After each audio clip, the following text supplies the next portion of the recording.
കുറേ നല്ല സിനിമകൾ കിട്ടിയെന്ന് കരുതുന്നു. അത് ഏത് ലാംഗ്വേജിലാണെന്ന് ചോദിച്ചു കഴിഞ്ഞാൽ എനിക്ക് പറയാൻ കഴിയില്ല. കാരണം തമിഴിൽ നിന്ന് പറയാൻ കഴിയില്ലെന്നല്ല, പറഞ്ഞു കഴിഞ്ഞാൽ അത് മെയിൻ പറയുകയാണെങ്കിൽ തന്നെ തമിഴാണ് എനിക്ക്. തമിഴിലെ നാടോടികളാണ് എനിക്ക് ഫസ്റ്റ് ഒരു ഫെയിം എന്നുള്ള രീതിയിൽ എനിക്ക് വന്നത്. പക്ഷേ എൻ്റെ സ്റ്റാർട്ടിങ് എന്ന് പറയുന്നത് മലയാളത്തിലാണ്. 4 ലാംഗ്വേജസിൽ ചെയ്തിട്ടുണ്ടെങ്കിൽ കൂടിയും ഇപ്പോഴും സൗത്ത് ഇന്ത്യയിലെ പ്രേക്ഷകരുടെ മനസ്സിലായി എല്ലാ ഭാഷയും, തെലുങ്ക്, കന്നഡ, മലയാളം, തമിഴ്, ഈ ഭാഷകളിൽ എല്ലാവരും മനസ്സിൽ നിൽക്കുന്നത് തീർച്ചയായിട്ടും തമിഴ് ഫിലിമിലെ ക്യാരക്ടേഴ്സാണ്. അത് തീർച്ചയായിട്ടും ആ ഒരു ഫിലിമിൻ്റെ ഇമ്പാക്റ്റ്, ആ ഫിലിം കൊടുത്തിരിക്കുന്ന ഇമ്പാക്റ്റ് ആയിരിക്കണം. എന്ത് നേടിയെന്ന് ചോദിച്ചു കഴിഞ്ഞാൽ ഇതുവരെ ഒന്നും നേടിയിട്ടില്ല. കാരണം ഞാൻ വന്നിട്ടിപ്പോൾ 4 വർഷമായി. പക്ഷേ ഈ 4 വർഷത്തിനുള്ളിൽ കുറേ സിനിമകൾ ചെയ്തു.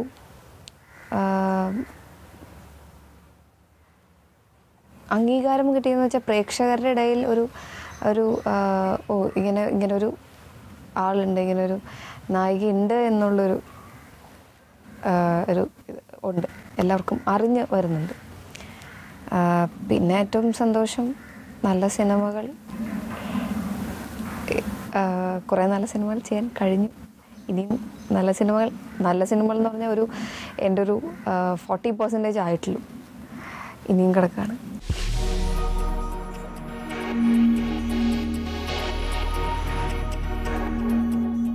മാറ്റം, ചേഞ്ചസ് ഉണ്ടായിട്ടുണ്ട്. അത്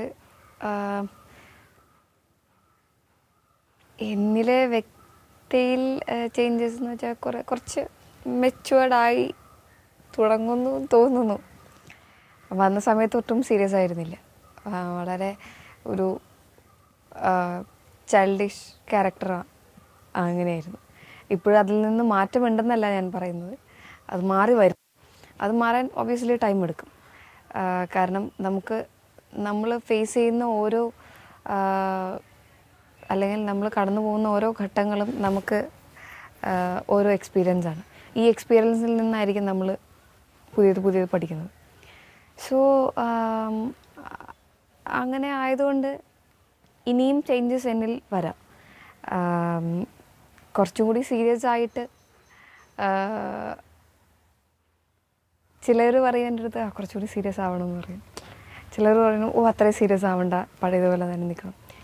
അത് പലരുടെയും താല്പര്യത്തിന് എനിക്ക് പോകാൻ പറ്റില്ല. എങ്കിൽ കൂടിയും മാക്സിമം ഞാൻ എന്ന വ്യക്തിയെ ഞാൻ എങ്ങനെയായിരുന്നു അതുപോലെ തന്നെ നിർത്തണമെന്നാണ് ആഗ്രഹം.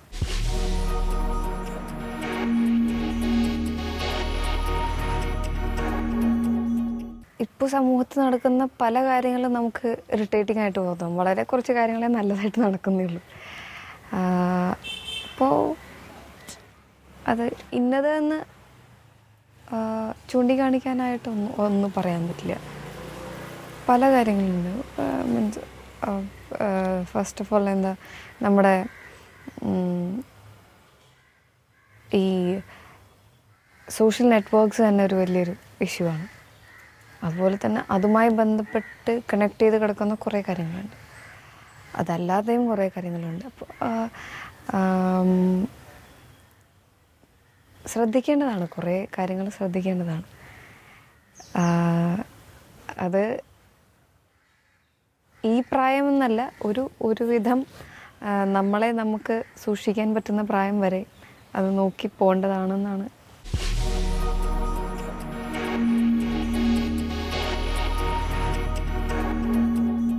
സ്വാതന്ത്ര്യത്തെക്കാൾ കൂടുതൽ എനിക്ക് തോന്നുന്നു സേഫ്റ്റിയാണ്, പെൺകുട്ടികളുടെ സേഫ്റ്റിയാണ്. സ്വാതന്ത്ര്യം നമുക്ക് തരുന്നുണ്ടാവും, ഒരു ഇതുവരെയും പാരൻസ് കൊടുക്കുന്നുണ്ടാവും. പക്ഷെ ജെൻസിനെ പോലെ നമുക്ക് നാട്ടിൽ ഒരു സ്വാതന്ത്ര്യം മീൻസ് ഫ്രീഡത്തേക്കാൾ കൂടുതൽ നമുക്ക് ഇറങ്ങി ഇപ്പം നമുക്ക് കൂടുതൽ പറയുകയാണെങ്കിൽ നോർത്തിലെ പോലെയല്ല സൗത്തിലെ ഒരു കൾച്ചർ എന്ന് പറയുന്നത്. ഈ കൾച്ചർ നോർത്തിലെ എല്ലാ കൾച്ചറും നമുക്കത് ഡൈജസ്റ്റ് ചെയ്യാൻ പറ്റില്ലാത്ത കുറേ കാര്യങ്ങളുണ്ട്. പക്ഷേ കുറേ മാറേണ്ടതുമുണ്ട്. നോർത്തിലിപ്പോൾ അത് ഞാൻ പറഞ്ഞിട്ടുള്ളൊരു കാര്യമാണ്. നോർത്തിലിപ്പോൾ നമ്മൾ എന്ത് കോസ്റ്റ്യൂം ഇട്ടാലും, പെൺകുട്ടികൾ എന്ത് കോസ്റ്റ്യൂം ഇട്ടാലും മറ്റൊരാൾ അത് ശ്രദ്ധിക്കാനോ അതിന് കമൻറ്റ് ചെയ്യാനോ പോകുന്നില്ല. പക്ഷേ ഇവിടെ ഒരു ചെറിയൊരു എന്തെങ്കിലും ഒരു കോസ്റ്റ്യൂം ഇട്ട് പോയി കഴിഞ്ഞാൽ അവർക്കൊരു ഓക്കെ അത് ശരിയല്ല എന്ന് തോന്നിക്കഴിഞ്ഞാൽ അവർ കമൻറ്റ് ചെയ്യലും അതിനെക്കുറിച്ച് സംസാരവും ഉണ്ടാവും. അത് മാറി വരേണ്ട ഒരു കാര്യം. നമുക്ക് നമ്മുടേതായ കാര്യങ്ങൾ ഇഷ്ടംപോലെ കിടക്കുമ്പോൾ മറ്റൊരാളുടെ കാര്യത്തിൽ ഇടപെടേണ്ട ഒരു കാര്യമില്ല. അതെല്ലാം ഓരോരുത്തരുടെ ഇഷ്ടമാണ്. ഏത് രീതിയിലും ചെയ്യണം, ഏത് രീതിയിൽ നടക്കണം. അത് തനിക്ക് യോജിക്കുന്ന രീതിയിൽ തനിക്ക് തന്നെ ക്യാരി ചെയ്യാൻ പറ്റുന്നുണ്ടെങ്കിൽ അതാണ് ഇറ്റ്സ് ബെറ്റർ. സോ അല്ലാതെ തന്നെ കുറേ മാറ്റങ്ങൾ എന്ന് പറഞ്ഞാൽ ഇപ്പോൾ ഇത്ര സമയത്തിന് ശേഷം സേഫ്റ്റി കുറവുണ്ട്.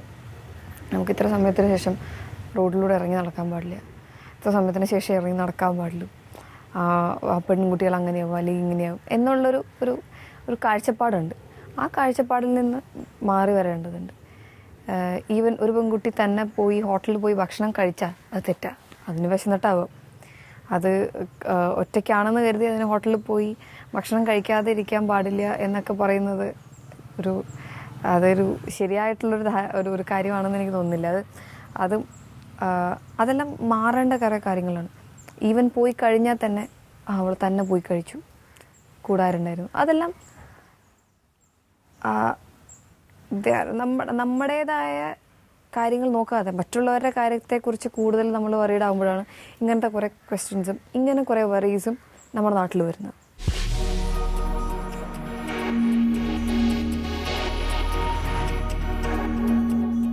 ഞാൻ ഈ ക്വസ്റ്റിനെ കുറിച്ച് എനിക്ക് പറയാൻ താല്പര്യമില്ലാത്ത ഒരു കാര്യമാണ്. കാരണം ഇറ്റ്സ് ഓൺ പ്രോസസ്സിലാണ്. കാരണം ഞാൻ അതിലേക്ക് പോയി കഴിഞ്ഞാൽ ഒന്ന് സെറ്റിലായി വരുന്നുള്ളൂ. സോ എനിക്കതുകൊണ്ട് അത് പറയാൻ ഇത്തിരി ബുദ്ധിമുട്ടുണ്ട്.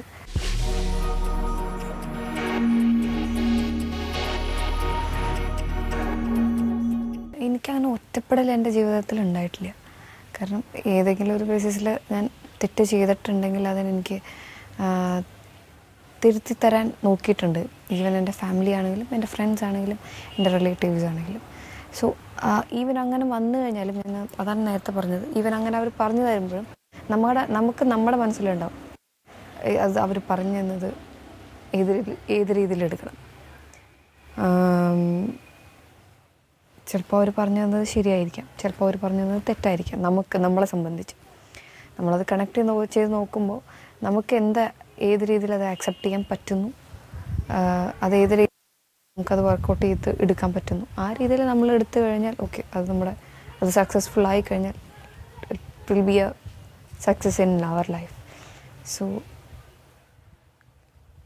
നമുക്ക് മറ്റുള്ളവരൊരു സപ്പോർട്ടില്ലാതെ ജീവിക്കാൻ കഴിയില്ല. അവരുടെ ഒരു താങ്ങ് എപ്പോഴും വേണ്ടി വരും. നമ്മൾ വേണ്ട എന്ന് പറഞ്ഞാലും ഒബ്വിയസ്ലി നമ്മൾ പിന്തിരിഞ്ഞ് നോക്കുമ്പോൾ ഓക്കെ, അവർ ഇത്ര നാൾ നമ്മളെ സപ്പോർട്ട് ചെയ്തു. ആ ഒരു സപ്പോർട്ടില്ലാണ്ട് മുന്നോട്ടുള്ളൊരു ജീവിതം നമുക്ക്, എന്നെ സംബന്ധിച്ചാണെങ്കിൽ എനിക്ക് പറ്റില്ല. സോ അത് നോക്കിയും കണ്ടും ചെയ്തു കഴിഞ്ഞാൽ അത് it will be a success.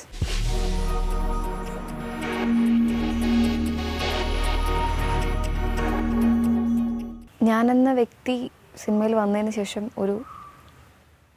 അല്ലെങ്കിൽ സിനിമാ ജീവിതം എൻ്റെ ഫസ്റ്റ് ഫിലിം തൊട്ട് എല്ലാവരോടും ചേട്ടാ, ചേച്ചി പറഞ്ഞ തോളത്ത് കേട്ടുകൊണ്ട് നടന്ന് അപ്പം സ്റ്റാർട്ട് ചെയ്തതല്ല. ഫ്രം മൈ ചൈൽഡ്ഹുഡ് ഞാൻ അങ്ങനെയാണ്. ഞാൻ എല്ലാവരോടും വളരെ ഓപ്പണായിട്ടാണ് പെരുമാറാറ്. ഞാൻ മനസ്സിൽ കരുതാത്തതായിരിക്കും അവർ മനസ്സിൽ കരുതി നമ്മളോട് സംസാരിക്കുക, നമ്മളോട് പെരുമാറുകയും ചെയ്യുന്നത്. അതൊക്കെ അവരുടെ വ്യൂ. നമ്മുടേതായ നമ്മൾ അവർക്ക് കൊടുക്കേണ്ട റെസ്പെക്റ്റ് നമ്മൾ കൊടുക്കുന്നുണ്ട്. അവരുടേതായ ഒരു ബഹുമാനവും അവരുടെ ആ ഒരു വാല്യൂം കൊടുക്കുന്നുണ്ട്. ബട്ട് അത് മറ്റുള്ളവരുടെ കാഴ്ചപ്പാടിൽ എങ്ങനെയായിരിക്കും, മറ്റുള്ളവരിങ്ങനെ നോക്കുമ്പോൾ അങ്ങനെ ചെയ്യും, ഇങ്ങനെ ചെയ്യുമെന്ന് പറഞ്ഞുകൊണ്ട് എനിക്ക് ജീവിക്കാൻ പറ്റില്ല. എനിക്ക് എന്നെ വിശ്വസിപ്പിക്കണം, അതേ മറ്റുള്ളവരെ ബോധ്യപ്പെടുത്താൻ വേണ്ടി ജീവിക്കണം. ഓക്കെ, അവരിങ്ങനെ പറയും, ഓക്കെ അങ്ങനെ ചെയ്യാൻ പറ്റില്ല, അവരിങ്ങനെ പറയും, അതുകൊണ്ട് നമ്മളിങ്ങനെ ചെയ്യാൻ പറ്റില്ല. അങ്ങനെ നോക്കി ജീവിച്ചു കഴിഞ്ഞാൽ നമുക്ക് വേണ്ടി ജീവിക്കുന്നോ അതെയോ നാട്ടുകാർക്ക് വേണ്ടി ജീവിക്കുന്നു, അല്ലെങ്കിൽ മറ്റുള്ളവർക്ക് വേണ്ടി? നാട്ടുകാർക്കെന്ന് പറയാനില്ല, മറ്റുള്ളവർക്ക് വേണ്ടി ജീവിക്കുന്നു.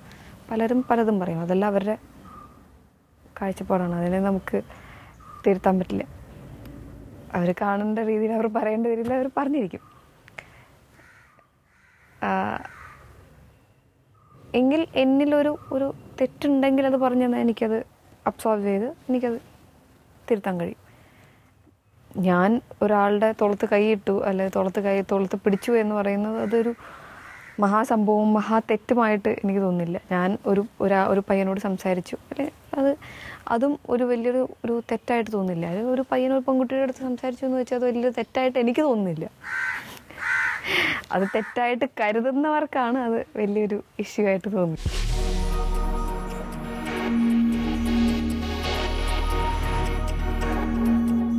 കേട്ടിട്ടുണ്ട്. കേൾക്കുമ്പോൾ ഓക്കെ, അവർ പറയട്ടെ, നമുക്ക് അവരുടെ വായി മൂടി കെട്ടാൻ പറ്റില്ല.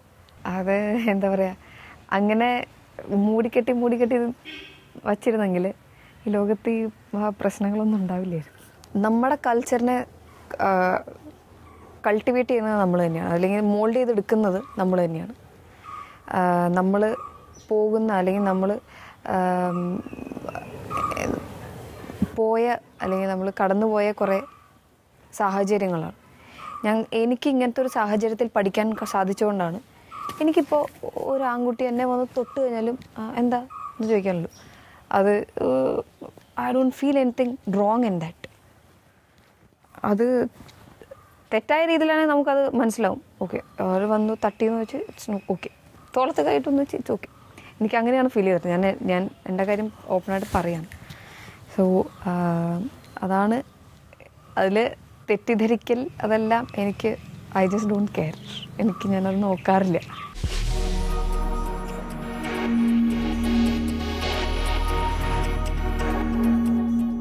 ഇത് പറയേണ്ടി വരും, മറ്റൊരാൾക്ക് പറയേണ്ടി വരും. അതായത് ഒരു വ്യക്തിക്ക് പറ്റിയ, അല്ലെങ്കിൽ ഒരു വ്യക്തി കടന്നുപോയ കുറേ കാര്യങ്ങളെക്കുറിച്ച് ഇവർ കമൻ്റ് ചെയ്യുമ്പോൾ, കമൻറ്റിങ് ഈസ് ഈസി. അത് ഈസി ആയിട്ടുള്ളൊരു കാര്യമാണ്. ഓക്കെ, അല്ലെങ്കിൽ അതിനെക്കുറിച്ച് പറഞ്ഞു നടക്കാനും അതെല്ലാം ഈസി ആയിട്ടുള്ളൊരു കാര്യം, ആർക്കും പറ്റുന്ന. പക്ഷെ ഒരു നിമിഷം ചിന്തിക്കുന്നില്ല, ഇത് എനിക്ക് വന്നിരുന്നെങ്കിൽ, തനിക്ക് തന്നെ ഇത് വന്നിരുന്നെങ്കിൽ എങ്ങനെ ആയിരിക്കുമെന്നുള്ളത് ചിന്തിക്കുന്നില്ല. ഒത്തിരി ഹേർട്ട് ചെയ്ത എന്നെ ഹേർട്ട് ചെയ്ത കുറേ സംഭവങ്ങളുണ്ട്. അത് വല്ല വയ മീഡിയ, വയ നെറ്റ്, അല്ലെങ്കിൽ വയ പേഴ്സൺ ടു പേഴ്സൺ, അതുകൊണ്ട് എല്ലാം ഉണ്ട്. പക്ഷെ ഹേർട്ട് ചെയ്യുമ്പോൾ മറ്റൊരാൾ വഴിയാണ് ഞാൻ കേൾക്കുന്നത്. കേട്ട് കഴിയുമ്പോൾ ഓക്കെ, അത് കേട്ട് കഴിയുമ്പോൾ അത് എന്നെ ചുമ്മാ ഒരാൾ പറയുമ്പോൾ ഓക്കെ, ഞാനത് ചെവിക്കൊള്ളാറില്ല, അത് വിടും. ഒരാൾ പറഞ്ഞു, രണ്ടാൾ പറയുമ്പോൾ മാത്രമേ ഞാൻ സ്ട്രെയിറ്റായിട്ട് ചോദിക്കാറുണ്ട്. ഈ പറഞ്ഞ വ്യക്തിയോട് ഞാൻ ചോദിക്കാറുണ്ട്. അതായത് ഇത് സ്റ്റാർട്ട് ചെയ്യുന്നതെന്ന് വെച്ചാൽ എ പറയുന്നു ആൻഡ് എക്സ് വൈ ഇത് എൻ്റെ അടുത്ത് പറയുമ്പോൾ ഞാൻ എയുടെ അടുത്ത് തന്നെ ചോദിക്കണം, എന്താണ് നിങ്ങളുടെ പ്രോബ്ലം എന്നുള്ളത് ചോദിക്കണം. അത് ഞാൻ ചോദിക്കാറുണ്ട്, ഞാൻ ചോദിച്ചിട്ടുമുണ്ട്. സോ അതെന്ന് വെച്ചാൽ അത് നമുക്കൊരു തെറ്റിദ്ധാരണയിൽ നിന്ന് നല്ലൊരു ഇതിലേക്ക് വഴിമാറും. അല്ലെങ്കിൽ ആ തെറ്റിദ്ധാരണ തന്നെ വെച്ച് അത് ബിൽഡപ്പ് ചെയ്ത് കൂടുതൽ ശത്രുത വളർത്തുകയുള്ളൂ. സോ അതിൽ നിന്ന് മാക്സിമം ഒഴിഞ്ഞ് മാറാൻ ശ്രമിക്കാറുണ്ട്. ഹേർട്ട് ചെയ്ത സംഭവങ്ങളാണെങ്കിലും നമ്മളെ വിഷമിപ്പിക്കുന്ന കുറേ സംഭവങ്ങളാണെങ്കിൽ അത് ഓക്കെ, ഇറ്റ്സ് ഓക്കെ എന്നുള്ള രീതിയിൽ പ്ലേ ഓഫ് ലൈഫ് ആ രീതിയിൽ വിട്ടിട്ടുള്ളൂ. വേണ്ട എന്ന് തന്നെ, ഈവൻ എൻ്റെ അടുത്ത് ചോദിക്കുക എന്ന് പറഞ്ഞാലും വേണ്ട എന്ന് തന്നെ പറയുന്ന ഒരു ടൈപ്പാണ് ഞാൻ.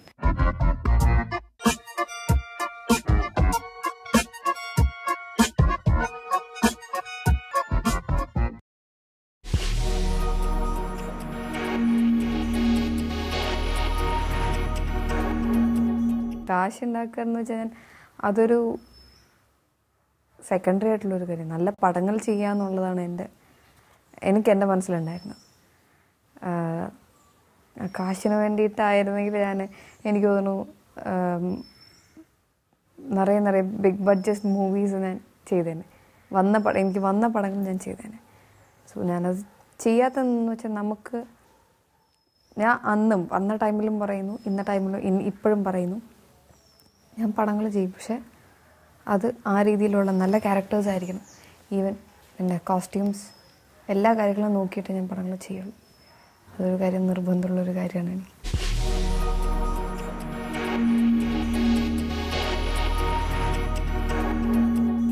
ചില സിനിമകൾ നമ്മൾ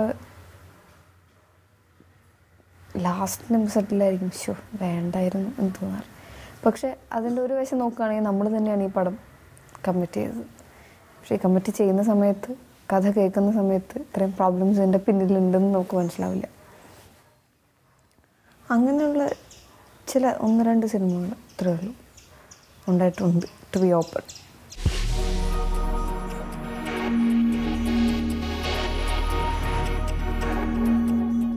തീർച്ചയായിട്ടും ഉണ്ടായിട്ടുണ്ട്.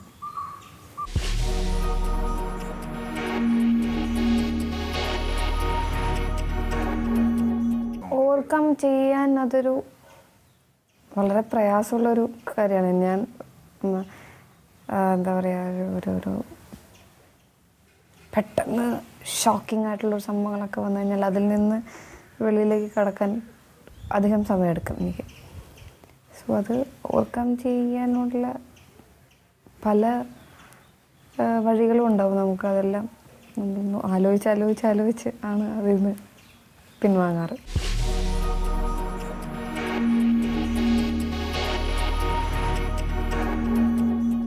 അങ്ങനെ നമ്മുടെ ഏറ്റവും ഇമ്പോർട്ടൻ്റ് ആയിട്ടുള്ള ഒരു വ്യക്തി എന്ന് പറയാൻ അത് ഞാൻ തന്നെയായിരിക്കും. പറയുകയാണെങ്കിൽ എന്തുകൊണ്ടാണെന്ന് വെച്ചാൽ, അറ്റ് ലാസ്റ്റ് കൂട്ടിയും കണിച്ചും എല്ലാ പ്രോബ്ലംസും കഴിഞ്ഞ് നമ്മൾ നോക്കുമ്പോൾ നമുക്ക് നമ്മളെ ഉണ്ടാവുള്ളൂ. എൻ്റെ പാരൻസ്, എൻ്റെ ഫ്രണ്ട്സ്, എൻ്റെ റിലേറ്റീവ്സ്, ഇവരെല്ലാം എൻ്റെ കൂടെ ഉണ്ടാവും. എൻ്റെ ഏത് അപ്സ് ആൻഡ് ഡൗൺസിലും ഇവരുണ്ടാവും. പക്ഷേ ഇവരില്ലാത്ത ഒരു സമയം ഞാൻ നോക്കുകയാണെങ്കിൽ, ആരും ഇല്ലെങ്കിൽ എനിക്ക് ആരുണ്ടാവും എന്ന് വെച്ചാൽ എനിക്ക് ഞാൻ തന്നെ ഉണ്ടാവില്ല.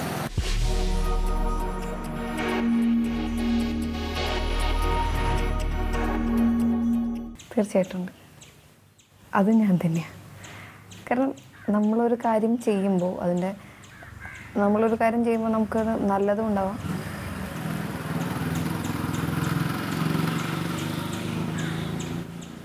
അതിൻ്റെ ചീത്ത ഇതുണ്ടാവും. ഇതെല്ലാം വന്നു പോകുന്നത് ചിലപ്പോൾ നമ്മളിലൂടെ തന്നെയായിരിക്കും. സോ ഒബ്വിയസ്ലി എല്ലാം നമ്മൾ തന്നെ.